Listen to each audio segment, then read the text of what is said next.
Here we go again. Praise. Yod.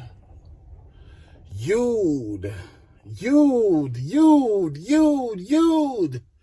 God. The Creator. Giving all praise to Yod, the Creator of Hey and Wav.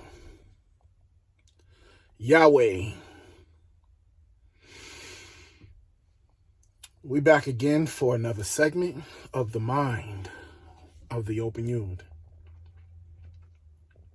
Like I said, I am here for the best.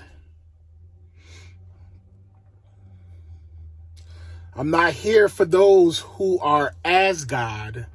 I'm here for those who are God. They got God on the planet seeking to be as God when they are actually God. They seek to want to study and be as God instead of be the God that they are. I am God, Yod. And I'm here to remind you, those of you that are God, who you are. And I've come for you. I have a lot of Masonic brothers, those who study in secret, that I watch and talk to. And they're caught up in the trick as well. And I want to say that I have those who are actually God, scared to be as God and scared to be God. Saying deceived, or should I say the mind of those that want to rule over all has deceived the whole world to the point of being afraid to even be as God or be God. King, what you talking about? It's blasphemous to be God. Who told you that? But another trick, trying to trick you into such belief. I'm here. I'm here. I'm not here to get those that deal with the order. I'm here to take those who are in the order out of the order. Because as you're in the order, you're only as God.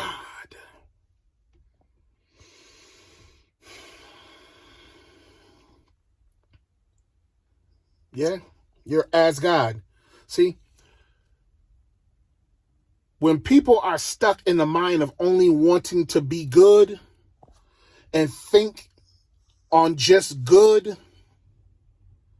they're not God, and nor are they God.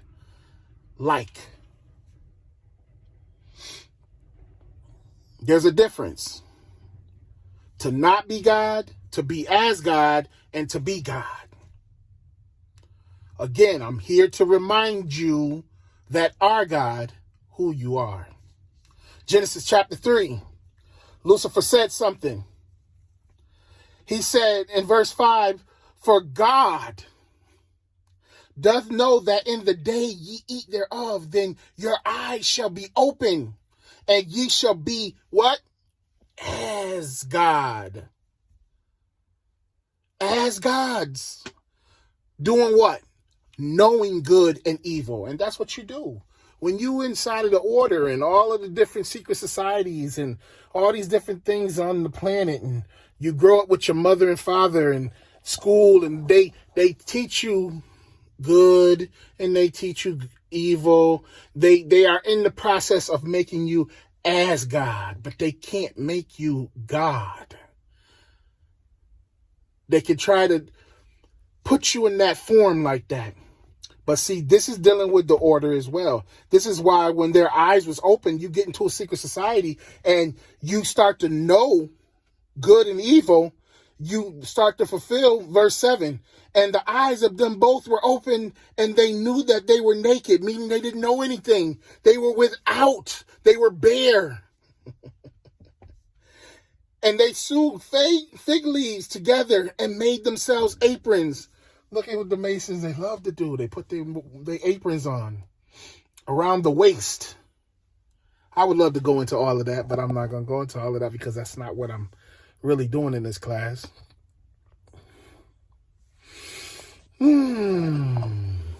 That's trying to be as God, but not God.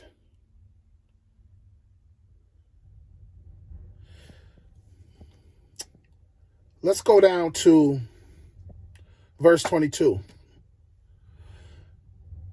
And the Lord God, Yud-Heh-Wav-Heh, said, behold, the man is become as one of us. To do what? Know good and evil. You become as God when you just know good and evil. You become as God. I will repeat. To when you know good and evil, you know it. That's it. Knowing, meaning you have it, you perceive it. You know about it. Like, it's like you didn't know that ant was over there crawling, but once you got up close, you seen it, so now you know it's there. You had nothing to do with the ant being there. You had nothing to do with the ant itself. You didn't create the ant, but you do know now the ant. But see, I'm here to do Isaiah 45. Let's go to Isaiah. Isaiah 45. Oh, yeah. 45, verse 7. Let's go. Check this out. I form the light and create darkness. I make peace and create evil. I, the Lord, Yud-Heh-Wav-Heh, do all these things. See, to be God, you create. You don't just know. You don't just know. So when you just running around and just reading in the scriptures and stuff, and you just running around in these orders and you are reading and getting the information, you're just as God. Because you know, but you're not God.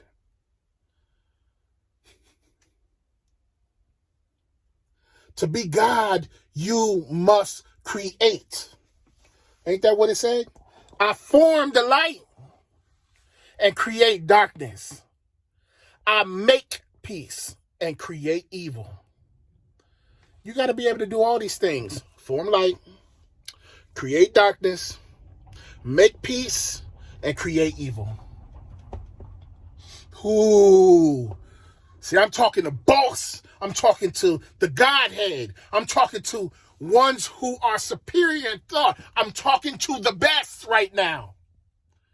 Those who are the best, that's who I'm talking to. I'm not talking to babes. I'm not talking to those who want to remain asleep. Oh, I try, I'll do some of that, but I ain't creating no evil. Ooh. Like I said, I'm talking to the best right now. Yahweh. See, because when you become like this and you realize who you really are, those of you who are really this, because I'm not saying everybody is this. When you wake up to this, you'll start to think outside of this box. And when I say this box, I'm talking about this universe. I'm talking about what you see as clouds and skies and sun and moon and stars and earths, planets, grass, and all of that, human bodies and insects and all of that. You start to think outside of that. You start to realize that there's a trinity with something that you are beyond. You are beyond time and space and matter. Ooh, Yahweh. When you start to realize that you are beyond time, space, and matter, then you will begin to understand what the punishment was, what the real punishment was. You'll no longer think of the punishment of the woman and everything was dealing with a physical female and everything and babies. You'll start to realize that when you beyond space, time, and matter, then look, check this out. Let's do this.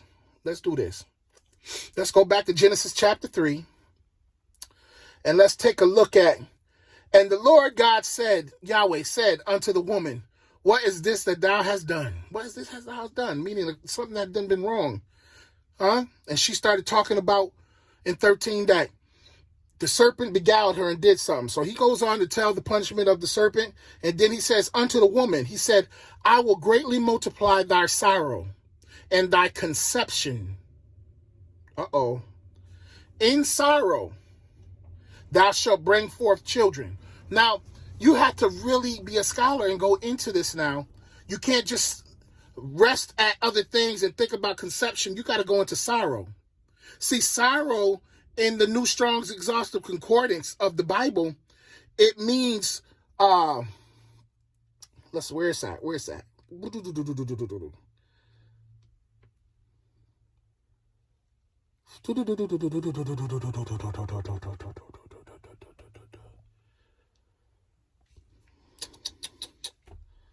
Yeah.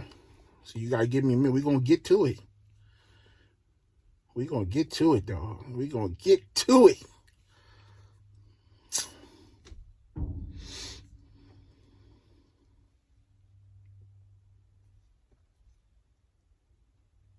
All right.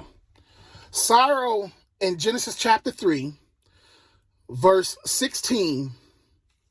When you get to sorrow, after the word conception, and it says in sorrow, it changes up. The definition in the New Strong's Exhaustive Concordance is 6089.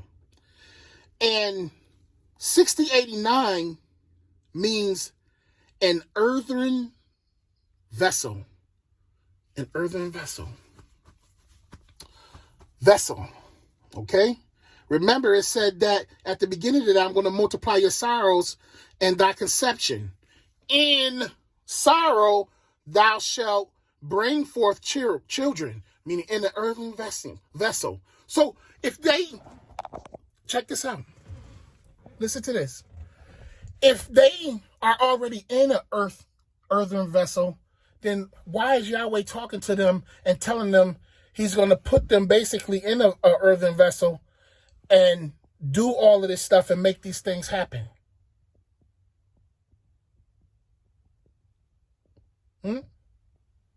Let's go down to when they found out all of this and then Yahweh did all his punishment. Let's go down to verse 21 where it says, unto Adam also and to his wife did the Lord God Yud-Heh-Wav-Heh make coats of skin and clothe them. What type of being are you in that time frame that it needed to be understood that you will be put in an earthen vessel to carry out these situations, and he went further to make the skin for you to be in?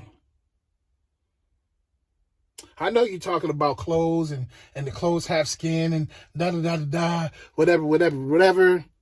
Remember back in the garden back then, there was no animals being slaughtered and killed like that to that matter like that.